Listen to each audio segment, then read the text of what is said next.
तो बेटा आगे बढ़ते हैं। द्रोणाचार्य ने फिर महल पहुंचकर और भीष्म पितामह की आज्ञा से सभी राजकुमारों को, पांडवों को भी और कौरवों को भी अस्त्र शस्त्र विद्या की शिक्षा देनी आरंभ कर दी। और जब वह शिक्षा पूरी हो गई तो जैसे गुरु दक्षिणा दी जाती है, आजकल तो फीस देते हैं स्कूल में बेटा, तब गुरु दक्षिणा दी जाती थी। तो गुरु दक्षिणा के रूप में द्रोणाचार्य ने उनसे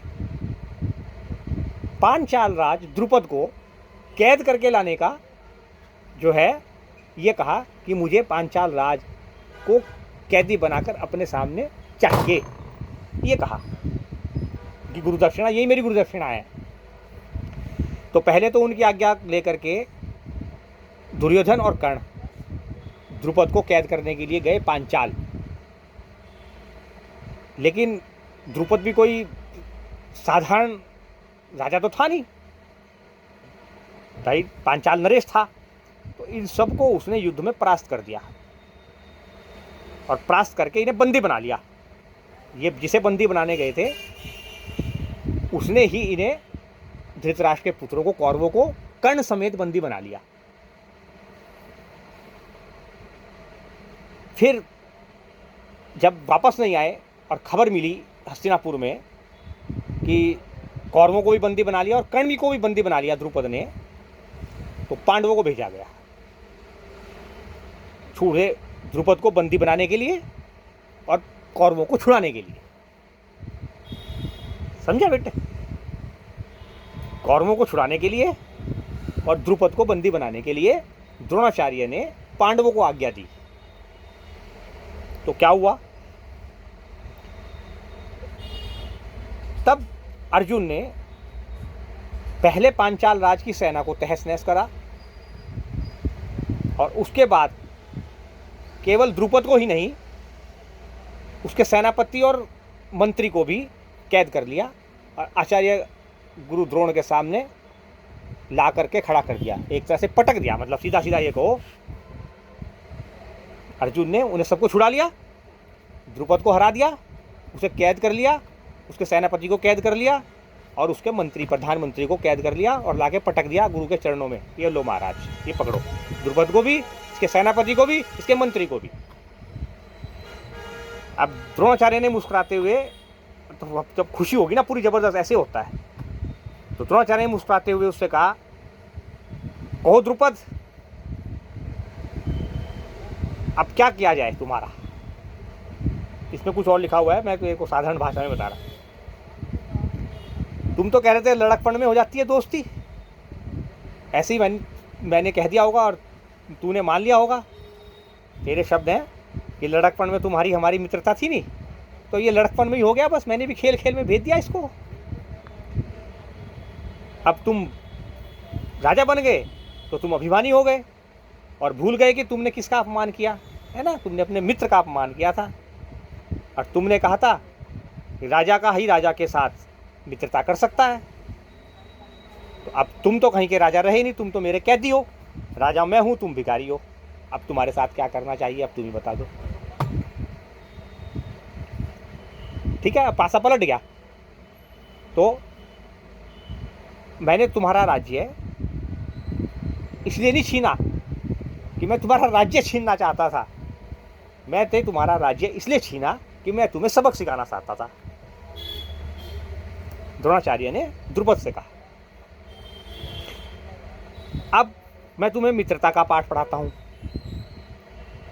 इसलिए ये आधा राज्य तुम्हें दान में देता हूं। जो मैंने जीत लिया तुम्हारा, मैं तुम्हें दान में देता हूं, जबकि मैं ब्राह्मण हूं। ये किसने? द्रोणाचार्य ने द्रुपद से कहा। और मित्रता में तो बराबरी होनी चाहिए ना, तो ये ले हो गई बराबरी। तेरा सारा राज्य मैंने जीता, आधा तुझे भीख में दे दिया, अब तू बन जा राजा, अब हो गई मित्रता, अब कर, अब बता। ऐसे हुआ बेटे, हिंदी में साफ साफ कहा जाए ना, ऐसे डील हुई होगी जो उस, ठीक है। और अब बराबरी में, हैसियत वालों में, अब रही बात हैसियत की, तो हैसियत में मैं तेरे से ज़्यादा हूँ। अब क्यों हूँ? है, तूने कहा था कि हैसियत मित्रता बराबर की हैसियत वालों में होती है, तो मैं तेरे से हैसियत में भी ज़्यादा हूँ। क्यों हूँ? 100 तो कौरव, हस्तिनापुर का जो कुलगुरु कृपाचार्य उसका मैं जमाता, मतलब उसका मैं जीजा। अर्जुन मेरा प्रिय धनुर्धर और प्रिय शिष्य, सबसे 105, 100 कौरव और 5 पांडव। ये मेरी आज्ञा का पालन करने वाला मेरा सबसे प्रिय शिष्य। और भीम गदाधारी, ये भी मेरा शिष्य है, जो अपने गदा की एक प्रहार से पूरे पांचाल को भट्टी में मिला सकता है। तो मैं तेरे से हैसियत में भी ज़्यादा, धन में भी मैं अब तेरे से ज़्यादा, क्योंकि मैं हस्तिनापुर के कुलगुरु कृपाचार्य का दामाद, उसका जीजा हूँ। तो अब बता, लेकिन फिर भी द्रोणाचार्य ने इतनी सारी बातें कहकर, द्रोणाचार्य को लगा कि बस अब तो अपमान का बदला पूरा हुआ, अब इसे आधा राज्य दे करके विदा करो। तो फिर उन्होंने अपने मित्र को गले लगाया, उसे द्रुपद को, उसका सम्मान करा हस्तिनापुर में, और उसे आधा राज्य देकर विदा कर दिया और उसका सारा अहंकार चूर चूर कर दिया। अब ये तो कर दिया, ये तो काम हो गया। किसी के अभिमान को ठेस लगने पर जो पीड़ा होती है उसे सहन करना बड़ा कठिन होता है। इसमें लिखा हुआ है वो, पहले किसके अभिमान को ठेस पहुंची थी? द्रोणाचार्य को। किसने पहुंचाई? द्रुपद ने। अब पांडवों के दम पर, और पांडवों में भी सिर्फ अकेले अर्जुन के दम पर, द्रोणाचार्य ने किसके अभिमान को ठेस पहुंचाई? द्रुपद के, और वो भी बहुत बुरी तरह से। तो द्रोणाचार्य से बदला लेने की भावना से द्रुपद ने गले मिलने का नाटक किया, लेकिन बदले की भावना को अपने सीने में छुपा लिया। अब द्रुपद के जीवन का सिर्फ एक लक्ष्य था, द्रोणाचार्य से अपने इस घृणित अपमान का बदला लेना, और वो भी इन्हीं पांडवों के माध्यम से, जिन्होंने उसे कैद करा, लाके उसके उसमें पटका। तो द्रुपद ने अपने मन में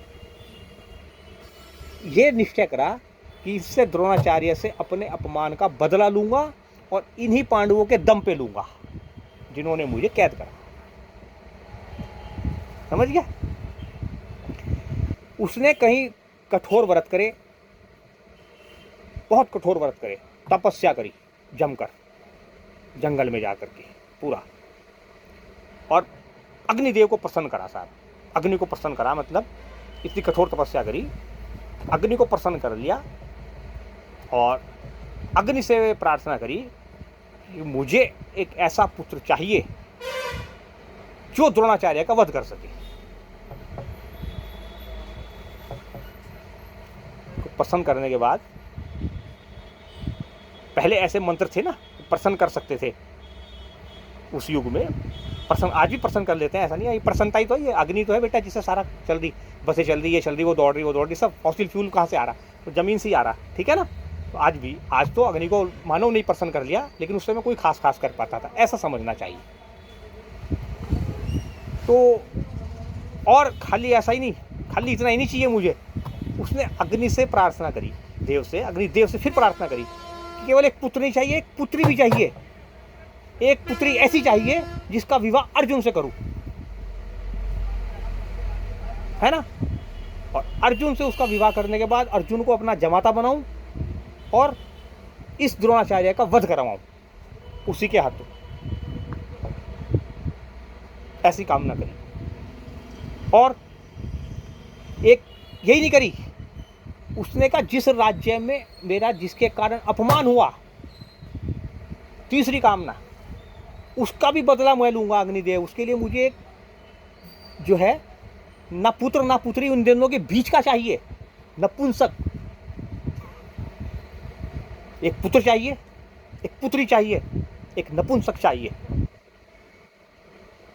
तो शिखंडनी जो बना ना, तो उन्होंने कहा वस्तु वो तो तुम्हारे पास है। अग्निदेव ने कहा तुम्हारे राज्य में ही है एक, नाम उसका अंबा है।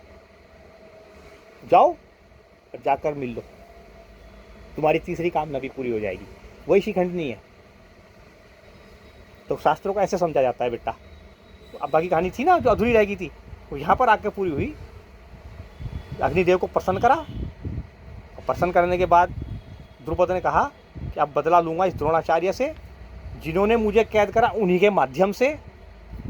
इस अर्जुन ने मुझे कैद करके लाया, इसे अपना जमाता बनाऊंगा और इसी के जरिए बदला लूँगा इस द्रोणाचार्य से।